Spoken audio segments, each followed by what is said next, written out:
Graça, paz e alegria. A porção de hoje, recomendada para a leitura da Bíblia em um ano no plano sequencial, é a Epístola de Judas. É apenas um capítulo. O autor se identifica como Judas, irmão de Tiago, e a tradição entende que esse Tiago seria o irmão de Jesus, líder na comunidade de Jerusalém, no texto de Atos dos Apóstolos. Em Marcos, no capítulo 6, versículo 3, nós vemos que Jesus tinha um irmão que se chamava Judas. As considerações estabelecendo a data dessa carta incluem a realidade de se definir se Judas é dependente de 2 Pedro ou se 2 Pedro é dependente de Judas, qual seria a mais antiga, o texto mais antigo, ou até mesmo se as duas cartas seriam dependentes de um terceiro documento, que teria circulado com advertências contra os falsos mestres. Como a maior parte de Judas tem paralelo sim com o texto de 2 Pedro, não é o texto todo, é claro, mas boa parte do texto de Judas tem paralelos com 2 Pedro, eu entendo que essa carta de Judas foi escrita por volta do ano 65 depois de Cristo. Essa é uma tese que eu concordo com ela.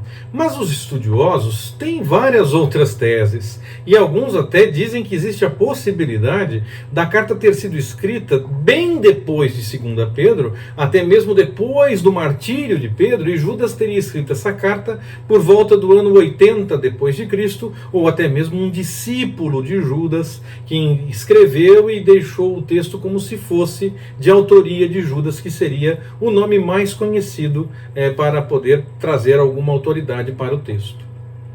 Eu pessoalmente acredito que foi escrito sim por Judas por volta do ano 65 depois de Cristo. Mas a data não muda o conteúdo dessa carta. Mais uma vez, essa é uma discussão que não vai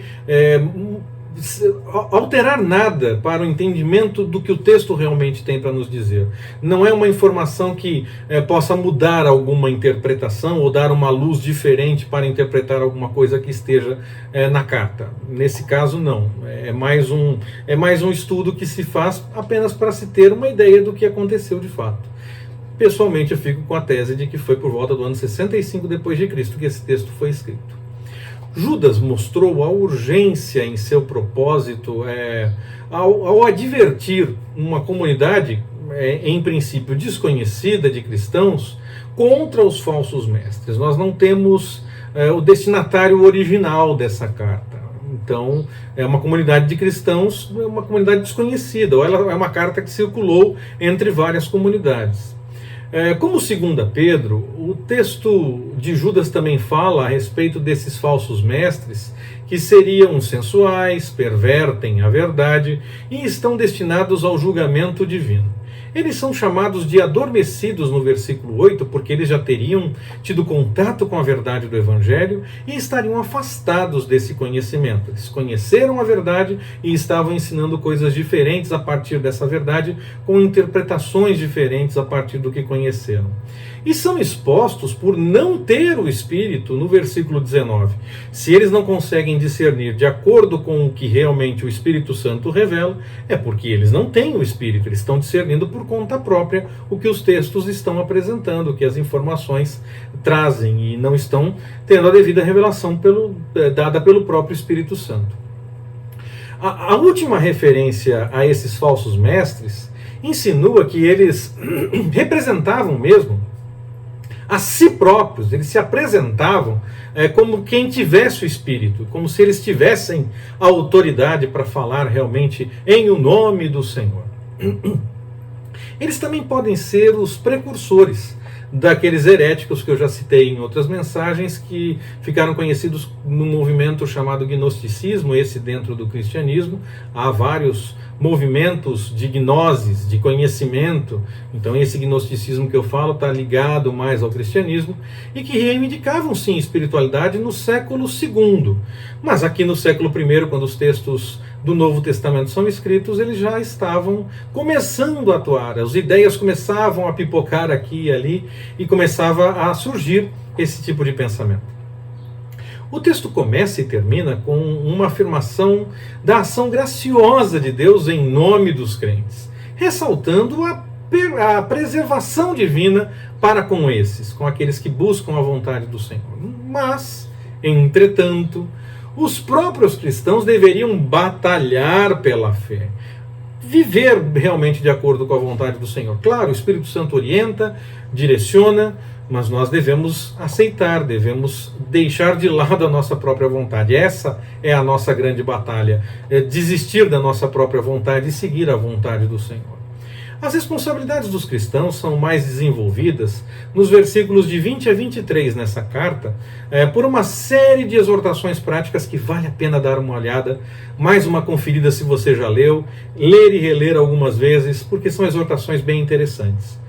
O balanço da carta expõe, especialmente levando em conta as analogias com o Antigo Testamento, que havia a presença secreta até mesmo de falsos mestres no meio da comunidade, que buscavam destruir a fé do povo de Deus porque apresentavam uma interpretação diferente. Eles achavam que estavam, na verdade, dando uma interpretação correta, é fato, mas estavam se afastando da interpretação dada como base na revelação do Antigo Testamento, que interpretou as coisas, então, para a doutrina que foi se formando com o Novo Testamento, fazendo as interpretações guiado pelo Espírito Santo, mostrando Jesus no centro das revelações desde o Antigo Testamento, mas eles tinham algumas interpretações diferentes e afastavam-se da verdade realmente que liberta. Então eles estavam, na verdade, mesmo que quisessem fazer algo porque acreditavam que era diferente, eles estavam, na verdade, destruindo a fé daqueles que buscavam a vontade do Senhor, ou pelo menos tentando destruir a fé desses. A citação sobre a disputa do corpo de Moisés, ela vem de um texto que é considerado apócrifo, um texto atribuído a Enoque, que não necessariamente Enoque escreveu. Pode ter sido escrito por outras pessoas e atribuíram a Enoque porque traziam algumas revelações, algumas ideias, algumas coisas que acreditava-se que vinha de tradição oral ainda da época de Enoque e tudo mais. E Judas chega a citar esse texto uma segunda vez. Há alguns textos que são atribuídos a Enoque entre os apócrifos, e alguns são bem interessantes, têm boas devocionais, boas histórias, ajudam realmente a encaminhar um bom entendimento. Mas há alguns que são um tanto quanto estranhos. Como eu já comentei algumas vezes nessa sequência de capa a capa, existem alguns textos que são reconhecidos como deuterocanônicos, que são textos que eram bons, com histórias boas, com boas informações, com boa devocional, com boa possibilidade de um estudo para aprofundar o estudo bíblico, mas que não eram textos com autoridade suficiente para fazer parte da Bíblia.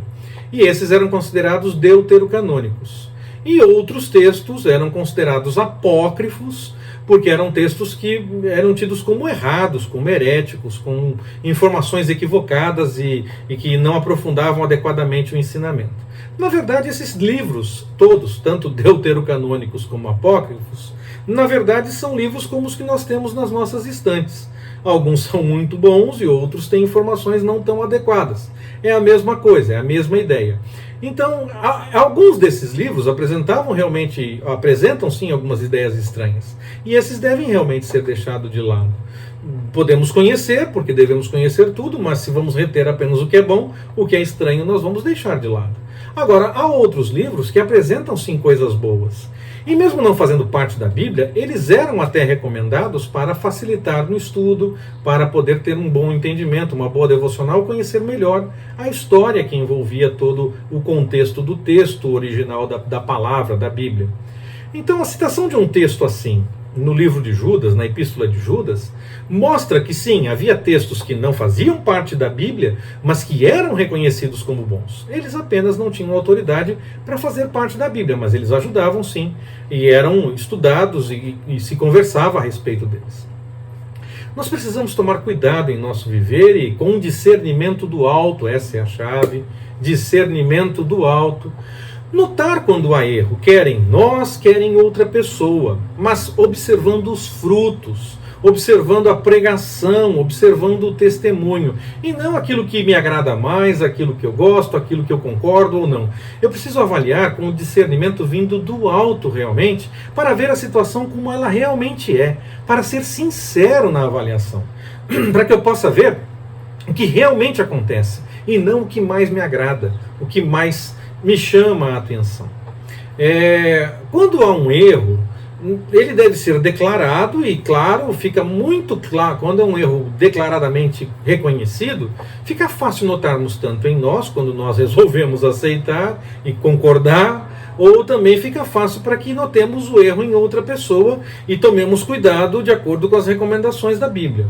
Mas há situações em que os erros apresentam até uma certa lógica, alguma informação que parece verdade, parece interessante, e isso pode confundir. Por isso precisamos de discernimento do alto, para que possamos discernir todas as coisas e não sermos tidos como aqueles que são levados em roda por vento de doutrina, como a própria Bíblia diz. Nós precisamos realmente discernir as coisas, entender com a revelação do alto as coisas que são apresentadas, as coisas que são faladas, e os estudos que nós ouvimos, os testemunhos que são realidade no nosso meio. Então, nesse caso, em que há algumas coisas que até parecem fazer sentido, mas na verdade só servem para confundir, só realmente com o discernimento do alto. Então a melhor coisa que a gente faz é pedir para o Senhor nos dar realmente essa revelação, nos dar o devido discernimento, a revelação do Espírito Santo, para entendermos o contexto completo, observarmos os frutos, e não a nossa vontade, o que nós gostamos mais, o que mais chama a nossa atenção. Que nós possamos realmente viver em nossa vida a verdadeira doutrina, aquela que é revelada pelo Senhor realmente, e testemunhar para outras pessoas que venham a viver da mesma forma essa doutrina que é a verdade, aquilo que o Senhor revela. E então, debaixo da vontade do Senhor, que todos nós sejamos dirigidos pelo Espírito Santo e que possamos fugir dos erros, tanto esses que são mais declarados, é claro, como aqueles que até parecem coisa certa, mas que na verdade estão longe da vontade do Senhor. Que Ele nos abençoe.